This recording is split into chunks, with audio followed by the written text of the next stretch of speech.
Hello everyone, नमस्कार मेरे प्यारे दोस्तों। मेरे भाई, बिहार में मतदाता सूची का पुनरीक्षण कार्यक्रम चल रहा है और यह बहुत जरूरी है हम सभी लोगों के लिए कि हम अपने नामों को मतदाता सूची में बनाए रखें, है ना। और यह हमारे देश के लिए, हमारे राज्य के लिए, हर जगहों के लिए जरूरी है। तो आइए इस वीडियो में हम समझेंगे कि यार हम कैसे ना अपने नाम को बचा सकते हैं, कैसे फॉर्म फिल करना है, जितना भी डिटेल जानकारी हो सकता है सारा कुछ।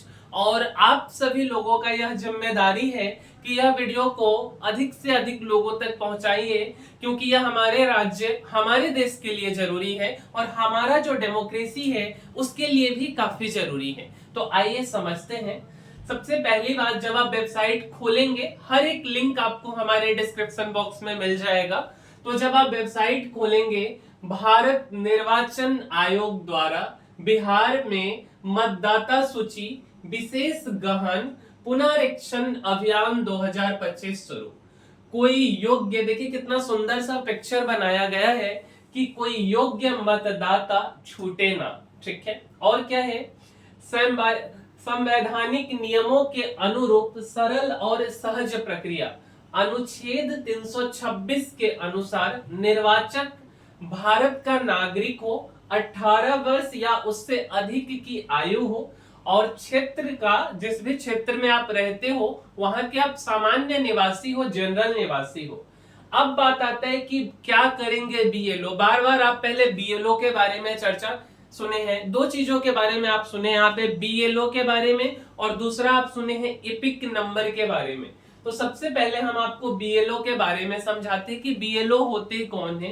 तो मेरे भाई, BLO stands for booth level officer. जहां आप वोट गिराने जाते हो ना, तो वहां पे जो बूथ के ऑफिसर होते हैं वही, उन्हीं को हम बीएलओ बोलते हैं, बूथ लेवल ऑफिसर।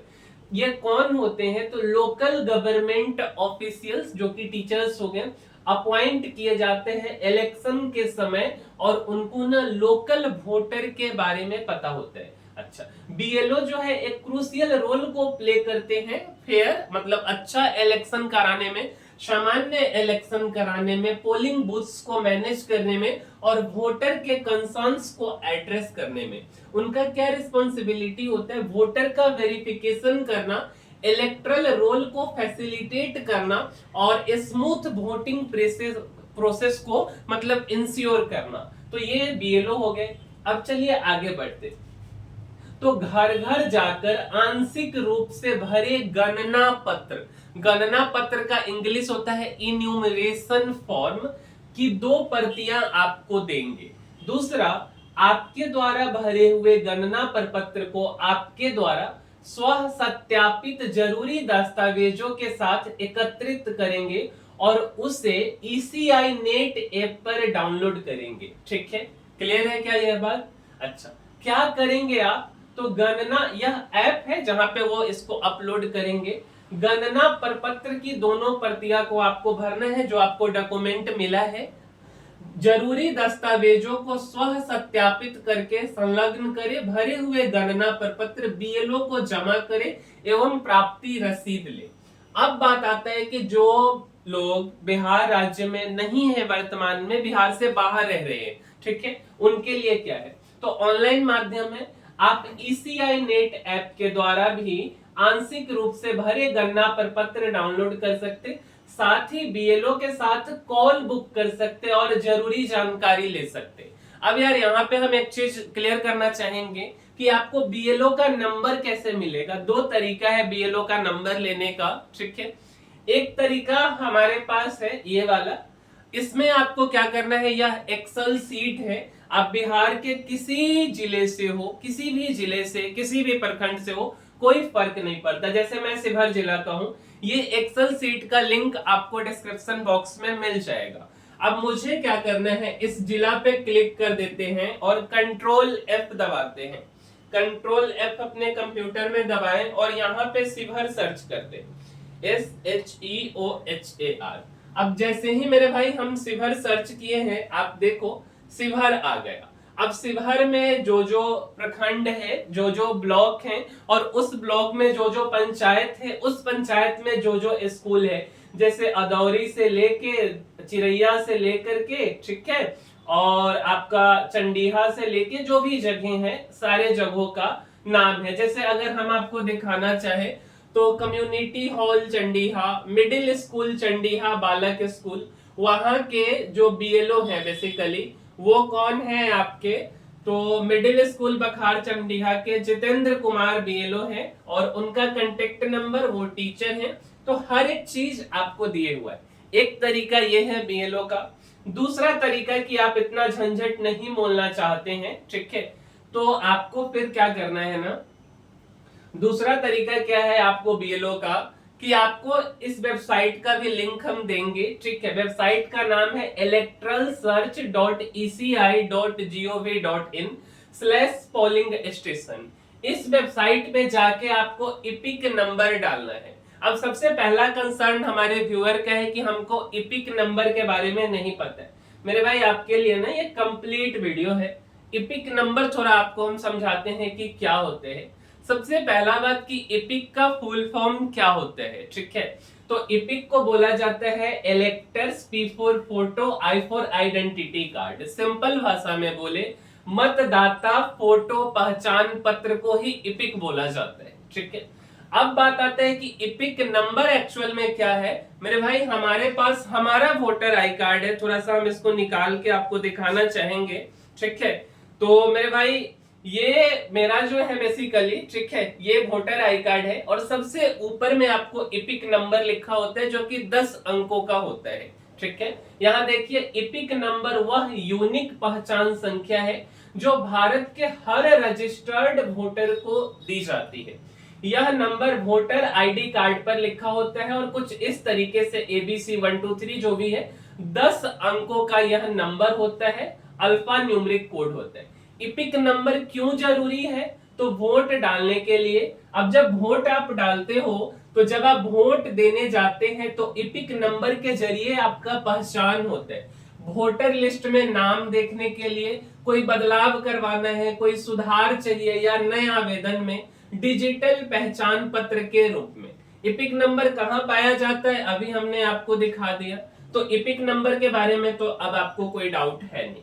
तो यह जो वेबसाइट हम दिए हैं आपको बीएलओ के बारे में, अपना इपिक नंबर यहाँ पे डालिएगा और यहाँ पे ये जो कोड है हर किसी का जो आता है, कैप्चा इसको बोलते हैं, वह कैप्चा डाल के सर्च कीजिएगा तो आपको कुछ ऐसा खुल के मिलेगा। और ऐसा खुल के मिलेगा मतलब बीएलओ का नाम और नंबर। हम यहाँ पे अपने बीएलओ का नाम को ढक दिए हैं, नंबर को ढक दिए हैं, क्योंकि यार हर किसी का पर्सनल जानकारी हम क्यों शेयर करें आपसे, है ना। दूसरा ईआरओ के बारे में मेरे को भी पता नहीं है, बीएलओ से शायद सीनियर होते होंगे उनको बोलते। तीसरा डीईओ, ठीक है, तो DEO I think district education officer होते हैं। और उसके बाद आप कौन से बूथ में हो उसका नाम, आपका असेंबली कंस्टिट्यूएंसी कौन सा है और पार्लियामेंट्री कंस्टिट्यूएंसी कौन सा है। क्योंकि विधानसभा का इलेक्शन आप किसी अगले स्कूल में जाके किसी दूसरे स्कूल में वोट देते होंगे और सांसदीय इलेक्शन जो होता है, पार्लियामेंट्री इलेक्शन का वोट आप किसी दूसरे स्कूल में देते होंगे। कुछ लोगों के साथ में जो पोलिंग बूथ होता है दोनों केसेज में सेम ही होता है, बट हमारे साथ दोनों अलग अलग पोलिंग बूथ है। तो इसके लिए आपका असेंबली कंस्टिट्यूएंसी और पार्लियामेंट्री कंस्टिट्यूएंसी आप जिधर से भी आते होंगे उस हिसाब से आपका पोलिंग बूथ होगा, ठीक है। तो ये चीजें हो गई। अब समझिए, अब थोड़ा सा फिर वापस हम अपने पे आ जाते हैं यहाँ पे। अब यार एक चीज ये कि मतलब यहाँ जो हमने आपको दिखाया ना असेंबली कंस्टिट्यूएंसी, मतलब बेसिकली यहाँ बूथ का मतलब था नहीं एक्चुअल में इसका यह मतलब था कि आप कौन से कंस्टिट्यूएंसी से हो। जैसे कि मान लो कभी कभी ना एक जिला में जनरली क्या होता है कि एक संसदीय क्षेत्र होता है, किसी किसी में थोड़ा वोटर इधर हो जाता है थोड़ा उधर हो जाता है, बट एक जिला में 2-3 विधानसभा का क्षेत्र होता है। तो वो चीजें हैं, फिलहाल इतना कॉम्प्लिकेट इसको करते नहीं है, ऑनलाइन माध्यम पे आते हैं। तो आप ECI नेट ऐप के द्वारा आंशिक रूप से भरे गणना प्रपत्र डाउनलोड कर सकते हैं, साथ ही बीएलओ के साथ कॉल बुक कर सकते हैं और जरूरी जानकारी ले सकते हैं। बीएलओ का नंबर कैसे निकालना है ये पता चल गया आपको। गणना प्रपत्र को ऑनलाइन इतना पर जाकर डाउनलोड करें, उसे भरकर स्व सत्यापित जरूरी दस्तावेजों के साथ अपलोड करें। 1 जनवरी 2003 के अहाता की तारीख क्वालिफाइंग डेट तक मतदाता सूची में दर्ज मतदाताओं को इन्यूमरेशन फॉर्म के साथ दस्तावेज देने की जरूरत नहीं है। चुनाव आयोग द्वारा वृद्ध, दिव्यांग और अन्य विशेष मतदाताओं के लिए वॉलेंटियर की सुविधा भी है। 26 जुलाई से पहले अपने गणना प्रपत्र भर बीएलओ को जमा करें और आसानी से अपना नाम मतदाता सूची में दर्ज कराएं। इस अवधि के बाद भी आप अपना नाम दर्ज करा पाएंगे। इसके लिए आपको अतिरिक्त फॉर्म 6 घोषणा पत्र डिक्लेरेशन फॉर्म के साथ भरना होगा। मेरे भाई यह आप बिल्कुल मत सोचिए कि यह वीडियो आपके काम का नहीं है। हर लोगों की यह जिम्मेदारी है इस वीडियो को अधिक से अधिक शेयर करें और लोगों तक पहुंचाएं, क्योंकि यह हमारे राज्य और हमारे देश के लिए बहुत बड़ी बात है, क्योंकि यह चीज होना समय समय पे जरूरी है और इसमें हम सब लोग बढ़ चढ़ करके हिस्सा ले, है ना। और इसके लिए केवल आपको शेयर करना है और अपने परिवारजनों को भी इन्यूमरेशन फॉर्म जो है आपको फिलअप करवाना है। महत्वपूर्ण तारीख की बात कर लें तो गणना प्रपत्र भरने की अवधि 25 जून से 26 जुलाई 2025 दिन कम है मेरे भाई, क्योंकि आज 4 जुलाई हो गया। मतदाता सूची का प्रारूप ड्राफ्ट प्रकाशन होगा 1 अगस्त 2025 को। दावे और आपत्तियों की अवधि 1 अगस्त से 1 सितंबर तक अगर आपका नाम नहीं आया है तब आप अपना दावा कर सकते हैं। और अंतिम मतदाता सूची का जो प्रकाशन है वह 30 सितंबर 2025 को होगा, ठीक है। इसके बाद फिर जो है मुश्किल हो जाएगा आपको अपना नाम बचाना, फिर काफी लेंदी प्रोसेस हो जाएगा। तो मेरे भाई इस बात को ध्यान में रखिए। अब थोड़ा सा इसको हम काटते हैं और आगे आते हैं कि अब करना क्या है। अब बात आता है फॉर्म का। ये कथा कहानी तो हो गया। यहाँ पे लिखा हुआ है इन्यूमरेशन फॉर्म बिहार। इसमें दो चीज है, एक तो है डाउनलोड पार्शियली फिल्ड फॉर्म। जब आप इस पे क्लिक करोगे तो आपको एक फॉर्म खुल करके मिलेगा, बट उस फॉर्म में आपका जो डिटेल्स है, आई थिंक हमने यार कहीं पे डाउनलोड किया था, ठीक है।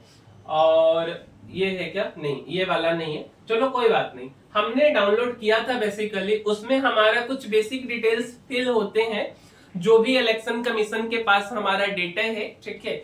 लेकिन कुछ चीजें हमें भरनी होती है, लेकिन हम इस फॉर्म को ऑनलाइन जमा नहीं कर सकते। पहली बात, इस फॉर्म को हमको अपने बीएलओ को देना है। क्लियर है? अच्छा, दूसरी बात, अगर हम बिहार से बाहर रह रहे तो क्या करें? तो हमें ऑनलाइन फॉर्म फिल करना होगा। यहाँ पे लिखा हुआ है फिल इन्यूमरेशन फॉर्म ऑनलाइन। इस पे जब आप क्लिक करोगे तो यहाँ पे मेरा सीधा एपिक नंबर मांग रहा है, ठीक है। आपसे ऐसा बिल्कुल भी नहीं होगा। पहली बात, आपके साथ ऐसा नहीं होने वाला। क्यों नहीं होने वाला है? जब आप इस पे क्लिक करोगे मेरे भाई तो यह बोलेगा कि आपका एपिक नंबर, मेरे एपिक नंबर डालोगे तो यह बोलेगा कि मेरा मोबाइल नंबर, कुछ एरर कुछ भी बता देगा। क्यों? क्योंकि इसके पास रजिस्ट्रेशन नहीं है। तो सबसे पहला काम, क्योंकि मेरा यहाँ पे डेटा खुला हुआ है, यहाँ पे साइन अप और लॉगिन का ऑप्शन आएगा।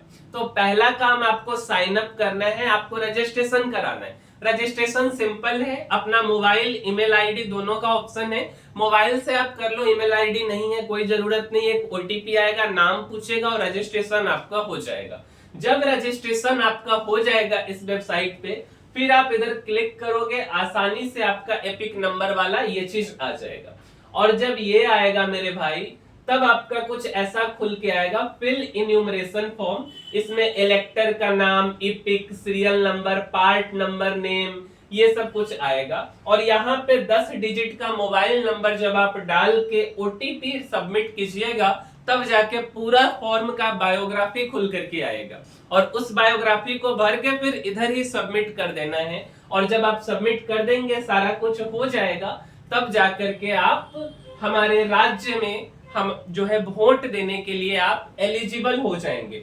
और मेरे भाई ये 1-2 लोगों की बात, पहली बात है नहीं, 2-4 लोगों वाली बात नहीं। देख लो, राज्य के 7,89,00,000 मतदाता की सूची का विशेष गहन पुनरीक्षण हो रहा है और सभी वोटरों के फॉर्म वेबसाइट पर अपलोड है। खुद भी भर सकेंगे, आप अपने बीएलओ को भी जमा कर सकेंगे, है ना। और दूसरी बात कि बीएलओ का लिंक हम आपको इसका दे देंगे। किसी केस में अगर यह लिंक नहीं खुलता है तो दूसरा ceoelection.bihar.gov.in/index.html इस पे क्लिक करोगे तो यहाँ पे आपको आ जाएगा विशेष गहन परीक्षण के तहत फॉर्म है और अपने बीएलओ, ईआरओ और डीईओ का जानकारी। इस पर जब आप क्लिक कीजिएगा तो फिर आप इधर एपिक नंबर डालिएगा और ये डालिएगा तो खुल जाएगा। तो ओवरऑल मेरे भाई इस वीडियो में हम हर एक जानकारी को साझा करने का कोशिश किए हैं, क्योंकि जनरली हमारे व्यूअर का यह कंसर्न था कि कैसे जो है हम अपने फॉर्म को फिल करें, किधर जा करके हम डालें, ऑनलाइन क्या करें, उनको पता ही नहीं चल रहा था। तो मेरे भाई यह वीडियो काफी है एक डिटेल्ड ओवरव्यू के लिए मेरे समझ से, ठीक है। और फिर भी अगर आपको कहीं पे दिक्कत आता है तो कमेंट कीजिए, फिर दूसरा वीडियो का अगर जरूरत पड़ेगा तो हम जरूर बनाएंगे। लेकिन यह आपका जिम्मेदारी है कि आप इस फॉर्म को भरें, अपने परिवार वालों को भरवाएं, क्योंकि समय सीमा कम है, ठीक है। समय कितना तक है? 26 जुलाई तक है केवल मेरे भाई। और दूसरा, इस वीडियो को अधिक से अधिक शेयर कीजिए कि हर लोगों तक यह जानकारी पहुंच पाए, क्योंकि अपने राज्य, अपने देश के असली नागरिक होने का जो दायित्व है वो हम सब लोगों को मिले। घुसपैठिया आकर के हमारे राज्य, हमारे देश के अस्तित्व को खत्म ना करे, यह बहुत जरूरी चीज है। तो मेरे भाई इस वीडियो में इतना ही, मिलते हैं अगले वीडियो में, तब तक के लिए धन्यवाद।